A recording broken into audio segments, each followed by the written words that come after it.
문재인 대통령이 이제 독일 갔고요. 독일 가서 제가 오늘 느낀 거는 그 뭐냐면은 문재인은 마약 방석이다. 독일 총리 메르켈 총리가 문재인 대통령 옆에서 미소 짓는 표정을 보니까 예전에 강아지가 편하게 잠들던 그거랑 아주 비슷한 느낌이 들더라고. 그런 매력이 있나 봐. 문재인 대통령을 만나는 사람들은요. 그 사슴 같은 큰 눈과 깊은 호수 같은 눈에 빠져서 우리 트럼프도 상냥하고 아주 그러니까? 인간다운 미소를 지으면서 부드럽게 대해줬고요. 메르켈도 그랬고 지금 뭐 일각에서는 트럼프는 주미 문구로 오소리, 메르켈은 주독 문구로 오소리 이렇게 얘기를 하고 있는데 어쨌든 푹 빠지신 것 같습니다. 독일은요, 전 개인적인 편견일 수도 있어요. 전 세계에서 많은 나라들 중에 친구인 나라 같은 느낌이 있지 않아요? 네. 동병상련 때문에 그래. 그렇죠. 그 분단 상황 같은 거. 그다음에 개인적으로도 저희 집안에 광부로 가신 분이 또 있어서 성공해갖고 오신 분도 있고 등등 있어서 독일은 왠지 좀 친구 같은 느낌을 들고 그리고 또 대통령도 아마 그런 느낌이 아니었겠느냐. 그리고 메르켈도 상당히 우호적으로 대했잖아요. 그런 걸 보면서 역시 친구인 나라 느낌이 있었죠. 그러니까 최근에 그 몇 년 동안의 이슈 중에 국제시장 같은 영화에서는 파독광부 간호사 이야기가 나왔었고 그게 이제 우리나라의 발전이 밑받침이 됐다는 이야기. 그것을 문재인 대통령이 현충일에 나라를 발전시킨 건 보훈 대상자가 전쟁에서 싸우다 돌아가신 분들만이 아니다 라면서 또 한번 파독광부 간호사 이런 분들을 또 치켜 세우고 이런 과정이 있었어요. 그래서 이번에 독일 갔을 때 당시에 파독 광부로 갔던 분들 중에 독일에 눌러 앉으신 분들 이런 분들이 이제 교민의 어떤 주잖아요. 네, 그렇죠. 그분들이 문재인 대통령 보자마자 울음을 터뜨리고 아주 난리가 났었나 봐. 얼마나 쪽팔렸겠어 지난 9년 동안. 이게 그 직전까지는 우리 문재인 대통령 직전까지는 대통령이 독일에 가면 파독 광부와 간호사분들을 만나는 격식이 현지에서 그 교민들이 주최하는 만찬이나 옷찬에 대통령을 초대하는 거였어요. 그런데 이번에는 대통령이 동포들을 초대한 거예요. 이건 격식이 다른 겁니다. 그러니까 그 사람들이 감동을 받을 수밖에 없는 거고 지난 겨울을 겪으면서 그분들도 같이 독일에서 유럽에서 촛불을 드신 분들이라 가장 큰 규모로 독일에서 했잖아요. 예. 그 퍼포먼스 같은 거 다 독일이었죠. 그러니까 감회가 새로울 수밖에 없는 거고요. 그래서 이번에 그 행사에 제독 한인 총연합 회장이라는 박선유 이분이 문 대통령이 현충일 기념식에서 파독 광부와 간호사가 대한민국의 애국자라 말씀해 주신 데 대해 너무 감격했고 눈물을 흘렸다 이렇게 이야기했고 명연설이었죠. 이분이 건배제의하면서 이제 그게 화제가 된 거예요. 최광섭 이분이 건배제의를 하면서 대통령 네 분을 환영합니다. 특별히 파독 간호사를 하다가 그냥 울먹울먹 한 거예요. 문재인 대통령이 이제 독일 가서 펼친 외교를 좀 이야기해 드리겠습니다. 일단 메르켈이 좀 전에 말씀드렸다시피 나올 수 있는 메시지는 사실 다 비슷비슷해요. 뻔한 이야기야. 문제는 얼마나 우호적으로 대하느냐인데 문재인 대통령을 트럼프는 지금 뭐 사적인 공간에 사실상 최초로 문재인 대통령을 끌어들였다. 이런 것도 보도였죠. 그게 호감도의 표시라고 생각이 들거든요. 네. 좋은 거야 그 사람이. 메르켈은 지금 교민들과 악수하고 막 그럴 때 문재인 대통령이 메르켈이 한 100m를 같이 걸어다녔어. 예, 맞아요. 그것도 굉장히 높이 평가. 호의적인 거죠. 문재인 대통령의 마약 방석설이 맞는 말이야. 국빈 방문도 아니었는데 의장대 사열까지 했어요. 사람은 있잖아요. 실력 컨텐츠를 떠나서 상대방한테 호감을 준다는 건 엄청난 장점입니다. 문재인 대통령은 이제 시기적으로 북한이 막 미사일 쏘고 그러는데 한국을 떠났잖아요. 그러니까 막 찝찝하고 그런 부분도 없잖아 있었을 거고. 그래서 G20 가가지고 특히 이제 그 주최국인 독일 총리를 만나면서 북핵에 대해서는 결국에 원칙은 그거예요. 문재인의 원칙은 북핵을 평화적으로 해결하자. 네. 거기에 대해서 이제 G20들이 모였으니까 이번에 G20 모였을 때 북핵에 대한 제재랄까 이런 거를 확실하게 해놓자라는 게 문재인 대통령의 생각입니다. 독일이 의장국이기 때문에 이번에 G20 의장국이기 때문에 메르켈 총리를 가장 먼저 만났고요. 그러면서 시진핑도 만나고 뭐 아베도 만날 거고 다 만날 건데 만나면서 문재인 대통령의 메시지는 간략해요. 평화적인 방법으로 북핵은 해결할 거다. 그런데 지금 당장은 김정은이가 너무 뻘짓을 하니까 그 부분에 대해서 국제적으로 G20이 같이 연대해서 김정은에게 압박을 좀 넣어주는 것에 대해서 의견 일치된 모습을 보여주면 고맙겠다. 요 메시지인 것 같아요. 지금 이제 메르켈도 만났지만 시진핑과 처음으로 만난 상황이거든요. 그러니까 그 전에 문재인 대통령 되자마자 사드 문제 때문에 네. 그 특사로 중국을 파견했었잖아요. 이해찬 전 총리가 가기도 했고. 중국, 러시아를 동시에 보냈어요. 그러면서 사실 우리도 중국에 대해서 생각하고 있다. 일방적으로 박근혜 때와는 다르게 미국만 편들지 않는다는 그 메시지를 계속 보냈었고요.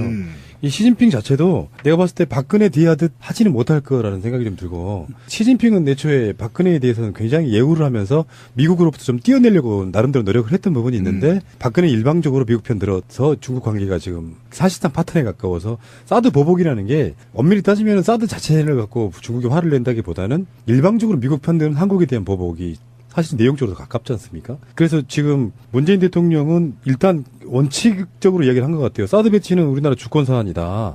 그리고 원칙적으로 사드는 중국용이 아니라 북한용이다 이렇게 이야기를 했고요. 시진핑의 표현은 좀 나오겠지만 문 대통령이 2차례 특사를 파견함으로써 한중 관계를 발전시키는데 제 의지에 화답했다. 한중 관계를 개선시키려는 내 자신의 의지를 이제 화답했다. 이번 회담을 기회로 삼아서 양국 주요 관심사에 대해 솔직하게 소통하고 이것을 통해 이해를 증진시키고 양국 관계의 개선 발전과 지역 평화 발전을 수호하기 위해 함께 노력하겠다. 이렇게 얘기를 했는데 지금 사실 한중 관계 현안이 뭐냐면요. 문재인 대통령의 어떤 초반 개혁 드라이브에 뉴스가 묻혀서 그렇지 사드에 관련된 보복이랄까 이런 게 굉장히 심각한 정도가 돼서 적자를 본다거나 막 도산하거나 이런 기업들이 이런 게 굉장히 많더라고요. 문제는 이제 이렇게 볼 것 같아요. 환경영향평가라는 것을 빌미 삼아서 일방적으로 미국 편 안 들어준다고 하는 것, 어떤 문재인 정부의 어떤 그런 노력들이 시진핑한테 통할 것이냐 안 통할 것이냐 이런 부분이고, 시진핑도 구체적으로 사드 배치 철회해 이렇게 말하기보다는 외교에서 태도 문제 같은 거 있잖아요. 지금 현재 지금 2기까지는 상관없이 지금 현재 법으로도 설치가 가능하다고 하니까 그렇죠.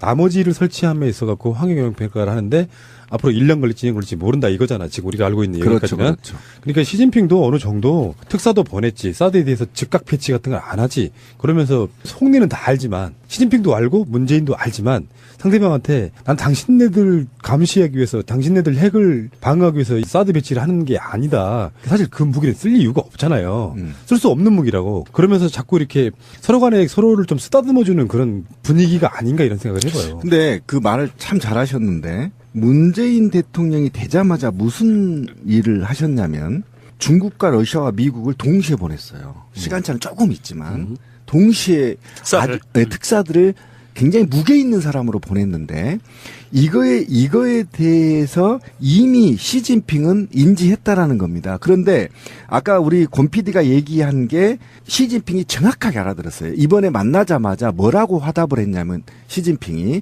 2011년에 문 대통령이 쓴 운명이라는 책에 나와 있는 장강후랑 추천랑이라는 구절을 얘기한단 말이에요. 그 말이 무슨 말이냐면, 장강의 장강의 그 중국에 인용해서 쓴 말인데, 장강의 앞물결은 뒷물결에 밀린다. 바로 그겁니다. 그거를 이미, 그러니까 뭐냐면 문재인 대통령의 의중을 정확하게 파악하고 있다라는 거예요. 그 특사를 통해서.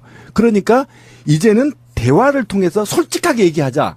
이 두 정상이 이 얘기를 해버린 겁니다. 그러니까 이게 바로 실용 외교 중립 노선 아닙니까? 그렇죠. 이게 실제로 좀 저평가되고 있는 거예요. 국내에 너무나 개혁들이 많이, 아까 권 PD가 얘기한 대로 이런 섬세한 것들이 높이 평가되고 이것이 국내 정치에 철학적 모티브를 제공해야 되는데, 워낙 개혁 다른 거하고 자유한국당이 이 말을 박근혜가 알아듣겠어요? MB가 알아듣겠냐고. 그렇죠. 뭔 소리인지 모르겠어요. 이게 국제 위상이 달라지는 겁니다. 지금 이게. 말 한마디 단어 하나에. 그 문재인 대통령이 지금 어느 정도를 하는지 제가 느낌을 받은 게, 철저하게 외교를 하면서 정상들을 만날 때 여론전을 피고 있어요. 문재인 대통령이. 그렇죠. 미국의 트럼프를 만나기 전에 문재인 대통령이 나는 이런 사람이야라고 하고 장진호 전투 기념비에 가서 참배를 하면서, 나는 당신들이 우리나라에 와서 피 흘린 것에 대해서 무한한 감사를 보내고 있다. 잊지 않고 있다. 미국이 우리를 도와준 것에 대해서 잊지 않고 있다 하면서 여론을 환기시켜서 트럼프를 돌아서게 만들어요. 그리고 이번에도 시진핑을 만나서 한 그 멘트 중에 하나가 이런 게 있습니다. 시진핑 주석이 세월호 인양을 위해 상하이 셀비지를 독려한 것으로 안다. 이 기회에 다시 한번 감사드리며 한국 국민도 이 사실을 제대로 알기 바란다라고 이야기하는 것은 중국에 대한 여론을 환기시키는 방법이거든요. 그러니까 바로 시진핑은 이런 얘기를 합니다. 이번 회담을 기회로 삼아 양국 주요 관심사에 대해 솔직하게 소통하고 그렇지, 솔직하게 하자. 예, 이것을 통해 이해를 증진시키고 둘이 서로 윈윈하자는 얘기고요. 양국 관계의 개선 발전과 지역 평화 발전을 수호하기 위해 함께 노력하겠다. 이 지역 평화 수호는 물론 사드를 철수시키는 문제도 있지만 이건 북한에 관련된 문제거든요.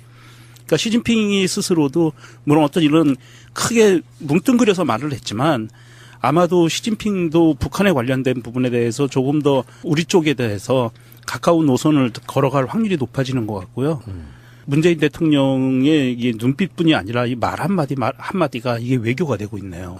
그러니까 어쨌든 지금 사드 문제가 지금 중국과 문제가 이 선수들끼리는 알아요. 사드가 이 문제가 아니라는 걸. 그러니까 트럼프가 ICBM 발사하자마자 김정은한테 뭐라고 했냐면 시댕이 되게 할 일 없네 이렇게 했거든. 신비 말로 하면 시댕이 존나 할 일 없네. 미사일이나 쏘고 그렇죠. 있고 이 정도 수준이야. 네. 그러니까 이미 국제사회는 중국과 미국의 역학관계에 있는 것이지 남한의 언론이나 자유한국당이나 나발 떠는 거지 실제로 지금 북한은 국제사회가 인정을 하는 것이고요. 인정하는 과정이고 이제 인정해 줘야 된다는 겁니다. 그리고 사드는 사실상 북한의 핵을 또는 북한의 미사일을 방어하기엔 수단이 아니라는 걸 다 알고 있어 선수들은.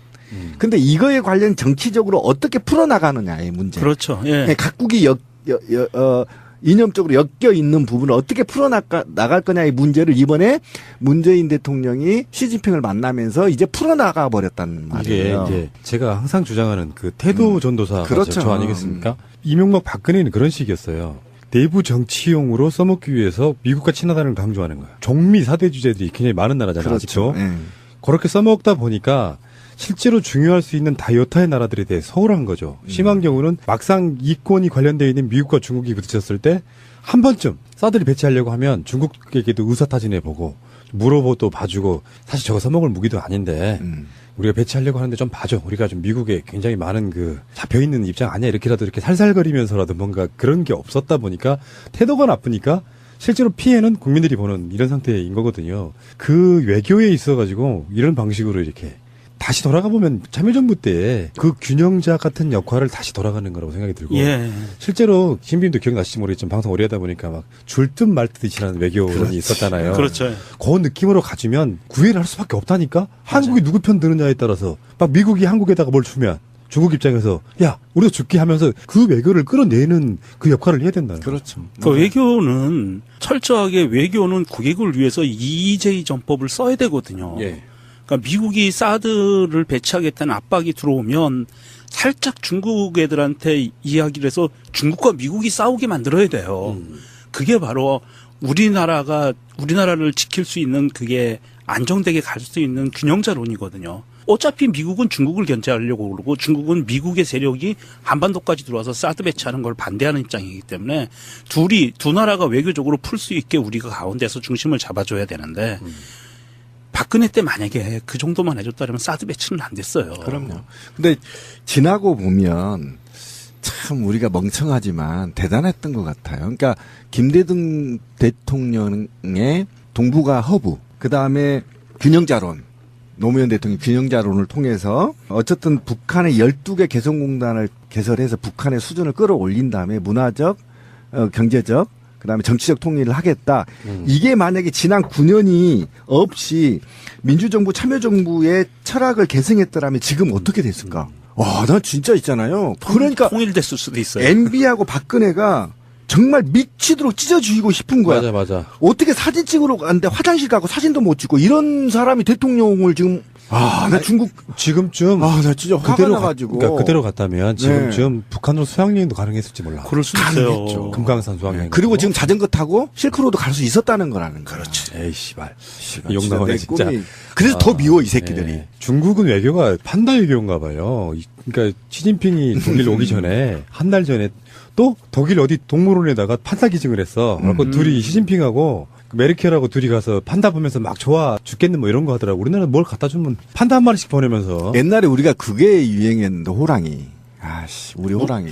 그 태백산맥 호랑이 대박이었는데. 박근혜 때였죠. 그 시진핑이 우리나라에도 판다를 그랬죠. 보냈었죠. 근데 걔네들이 경제계 그게 캐릭터 돈이 엄청나요. 근데 이 판다가 네, 판다. 중국에서만 서식하는 짐승이거든요. 맞아요. 대나무 처먹고. 예. 예, 예. 아이, 또 처먹지 말고 그냥 이쁘게 먹고.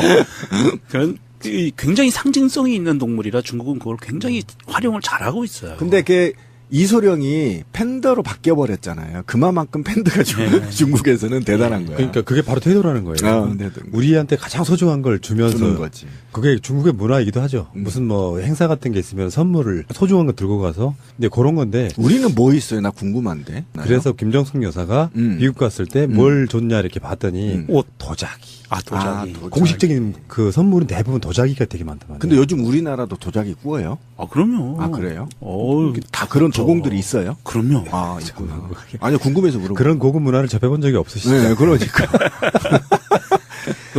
우리나라 한반도에서 이루어졌던 도자기 문화는요. 지금 세계적으로 중국 도자기들이 경매 시장에서는 인기를 얻고 있지만 우리나라의 도자기는 굉장히 가치가 뛰어나다고 인정을 하고 있어요. 우아해요. 잠깐만, 내가 궁금해서 그러는데 그럼 우리는 뭐 선물 줄 동물이 없어요? 줄 동물이 몇 개나 남았어요. 다 천연기념물 보호종으로 묶여 있는데.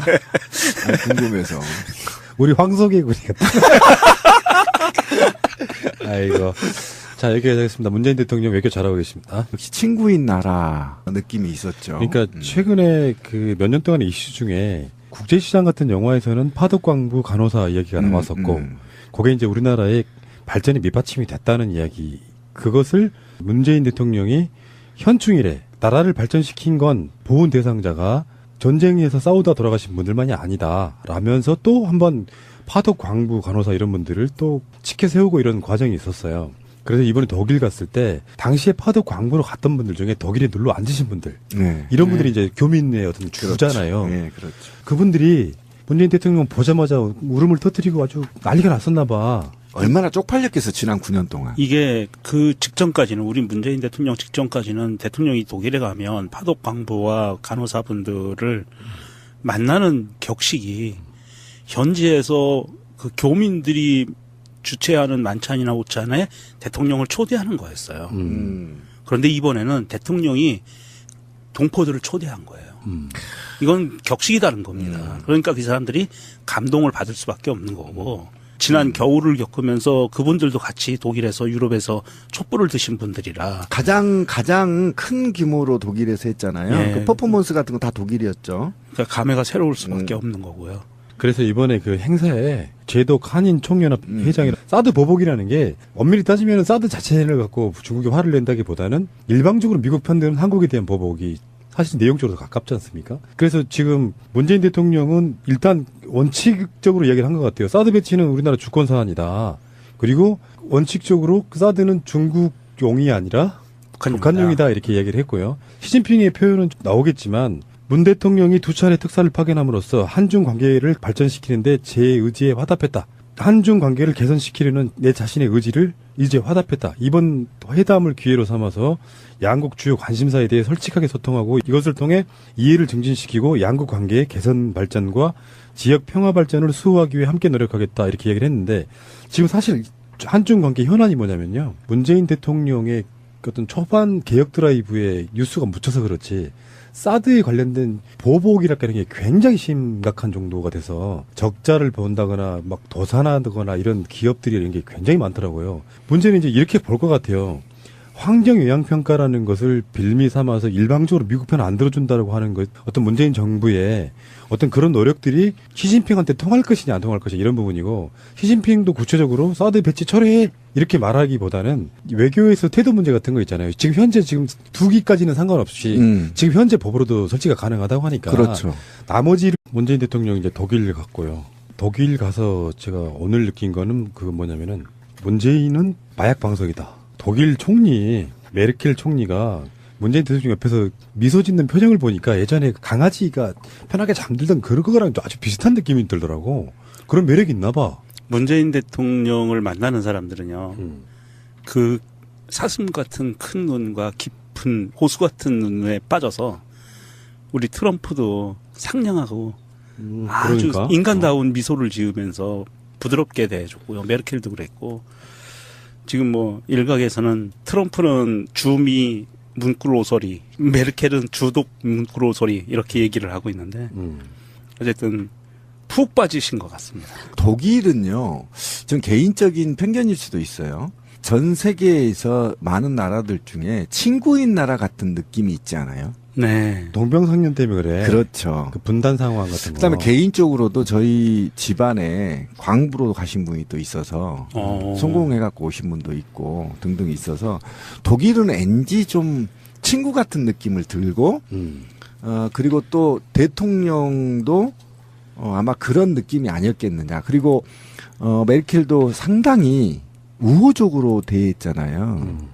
그런 걸 보면서 네. 거기에 대해서 이제 G20들이 모였으니까 이번에 G20 모였을 때 북핵에 대한 제재랄까 이런 거를 확실하게 해놓자라는 게 문재인 대통령의 생각입니다. 독일이 의장국이기 때문에 이번에 G20 의장국이기 때문에 메르켈 총리를 가장 먼저 만났고요. 그러면서 시진핑도 만나고 뭐 아베도 만날 거고 다 만날 건데 만나면서 문재인 대통령의 메시지는 간략해요. 평화적인 방법으로 북핵은 해결할 거다. 그런데 지금 당장은 김정은이가 너무 뻘짓을 하니까 그 부분에 대해서 국제적으로 G20이 같이 연대해서 김정은에게 압박을 좀 넣어주는 것에 대해서 의견 일치된 모습을 보여주면 고맙겠다. 요 메시지인 것 같아요. 지금 이제 메르켈도 만났지만 시진핑과 처음으로 만난 상황이거든요. 그러니까 그 전에 문재인 대통령 되자마자 사드 문제 때문에 네. 그 특사로 중국을 파견했었잖아요. 이해찬 전 총리가 가기도 했고. 중국, 러시아를 동시에 보냈어요. 그러면서 사실 우리도 중국에 대해서 생각하고 있다. 일방적으로 박근혜 때와는 다르게 미국만 편들지 않는다는 그 메시지를 계속 보냈었고요. 이 시진핑 자체도 내가 봤을 때 박근혜 대하듯 하지는 못할 거라는 생각이 좀 들고 시진핑은 애초에 박근혜에 대해서는 굉장히 예우를 하면서 미국으로부터 좀 띄어내려고 나름대로 노력을 했던 부분이 있는데 박근혜 일방적으로 미국 편 들어서 중국 관계가 지금 사실상 파탄에 가까워서 저는 박선유 이분이 문 대통령이 현충일 기념식에서 파독 광부와 간호사가 대한민국의 애국자라 말씀해 주신 데 대해 너무 감격했고 눈물을 흘렸다 이렇게 이야기했고 명연설이었죠. 이분이 건배제의하면서 이제 그게 화제가 된 거예요. 최강섭 이분이 건배제의를 하면서 대통령 네 분을 환영합니다. 특별히 파독 간호사를 하다가 그냥 울먹울먹 한 거예요. 문재인 대통령이 이제 독일 가서 펼친 외교를 좀 이야기해 드리겠습니다. 일단 메르켈이 좀 전에 말씀드렸다시피 나올 수 있는 메시지는 사실 다 비슷비슷해요. 뻔한 이야기야. 문제를 얼마나 우호적으로 대하느냐인데 문재인 대통령을 트럼프는 지금 뭐 사적인 공간에 사실상 최초로 문재인 대통령을 끌어들였다. 이런 것도 보도였죠. 그게 호감도의 표시라고 생각이 들거든요. 네. 좋은 거야 그 사람이. 메르켈은 지금 교민들과 악수하고 막 그럴 때 문재인 대통령이 메르켈이 한 100m를 같이 걸어 다녔어. 예, 맞아요. 그것도 굉장히 높이 평가. 호의적인 거죠. 문재인 대통령의 마약 방석설이 맞는 말이야. 국빈 방문도 아니었는데 의장대 사열까지 했어요. 사람은 있잖아요. 실력 콘텐츠를 떠나서 상대방한테 호감을 준다는 건 엄청난 장점입니다. 문재인 대통령은 이제 시기적으로 북한이 막 미사일 쏘고 그러는데 한국을 떠났잖아요. 그러니까 막 찝찝하고 그런 부분도 없지않아 있었을 거고. 그래서 G20 가가지고 특히 이제 그 주최국인 독일 총리를 만나면서 북핵에 대해서는 결국에 원칙은 그거예요. 문재인의 원칙은 북핵을 평화적으로 해결하자.